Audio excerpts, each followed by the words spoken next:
ಬಾರ್ಕೂರು ಸಮೀಪದ ಹೊಸಾಳ ಗ್ರಾಮ ಸೀತಾ ನದಿಯಲ್ಲಿ ನಡೆಯುತ್ತಿರುವ ಮರಳುಗಾರಿಕೆ ಕಾನೂನು ನಿಯಮಗಳನ್ನು ಮೀರಿ ಹಾಗೂ ಪರಿಸರಕ್ಕೆ ಧಕ್ಕೆ ಉಂಟು ಮಾಡುವ ರೀತಿಯಲ್ಲಿ ನಡೆಯುತ್ತಿದೆ ಎಂಬ ಆರೋಪದ ಹಿನ್ನೆಲೆ ಕರ್ನಾಟಕ ಲೋಕಾಯುಕ್ತದ ಸೂಚನೆ ಮೇರೆಗೆ ತಜ್ಞರ ಜಂಟಿ ಸಮಿತಿ ಗುರುವಾರ ಸ್ಥಳ ಪರಿಶೀಲನೆ ನಡೆಸಿತು.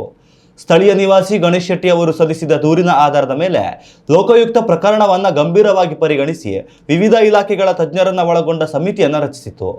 ಅದರಂತೆ ಸಮಿತಿ ದೋಣಿಯ ಮೂಲಕ ಮರಳುಗಾರಿಕೆ ನಡೆಯುತ್ತಿರುವ ಪ್ರದೇಶಕ್ಕೆ ಭೇಟಿ ನೀಡಿ ಪರಿಶೀಲನೆ ನಡೆಸಿ ವರದಿ ಸಿದ್ಧಪಡಿಸಿತು.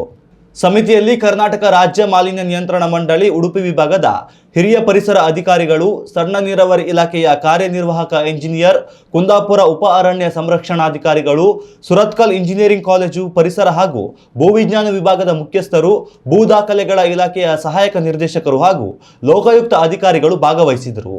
ಮರಳುಗಾರಿಕೆಯಲ್ಲಿ ನಡೆದಿರುವ ಅಕ್ರಮಗಳ ಸ್ವರೂಪ, ಪರಿಸರ ಹಾನಿ, ನದಿಯ ಪರಿಸರ ಸಮತೋಲನದ ಮೇಲೆ ಉಂಟಾದ ಪರಿಣಾಮ ಹಾಗೂ ಸರ್ಕಾರದ ಖಜಾನೆಗೆ ಉಂಟಾದ ಆರ್ಥಿಕ ನಷ್ಟದ ಪ್ರಮಾಣವನ್ನು ಅಂದಾಜು ಮಾಡುವ ಉದ್ದೇಶದಿಂದ ಈ ಪರಿಶೀಲನೆ ಕೈಗೊಳ್ಳಲಾಗಿದೆ ಎಂದು ತಿಳಿದು ಬಂದಿದೆ.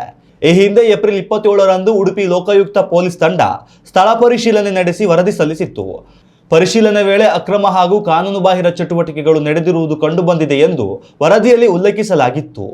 ವಿವಿಧ ಇಲಾಖೆಗಳು ಸ್ವತಂತ್ರವಾಗಿ ಪರಿಶೀಲನೆ ನಡೆಸಿದ ಹಿನ್ನೆಲೆಯಲ್ಲಿ ಲೋಕಾಯುಕ್ತ ಅಸಮಾಧಾನ ವ್ಯಕ್ತಪಡಿಸಿ ತಜ್ಞರ ಸಮಿತಿಯಿಂದ ಸಮಗ್ರ ವರದಿ ನೀಡುವಂತೆ ಸೂಚಿಸಿತು.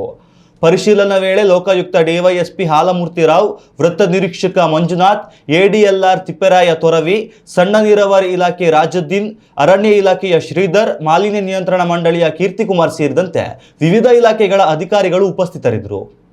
ಉತ್ತಮ ಸಂಸ್ಕಾರಯುತ ಶಿಕ್ಷಣದೊಂದಿಗೆ VSS English medium CBSE school Udupi Muddur. ನರ್ಸರಿಯಿಂದ 10ನೇ ತರಗತಿವರೆಗೆ ಶಿಕ್ಷಣದ ಜೊತೆಗೆ 5ರಿಂದ 10ನೇ ತರಗತಿವರೆಗಿನ ವಿದ್ಯಾರ್ಥಿನಿಯರಿಗೆ ಉತ್ತಮ ಹಾಸ್ಟೆಲ್ ಸೌಲಭ್ಯವೂ ಇದೆ. ನಿಮ್ಮ ಮಕ್ಕಳ ಪ್ರವೇಶಾತಿಗಾಗಿ ಈ ಸಂಖ್ಯೆಗೆ ಕರೆ ಮಾಡಿ.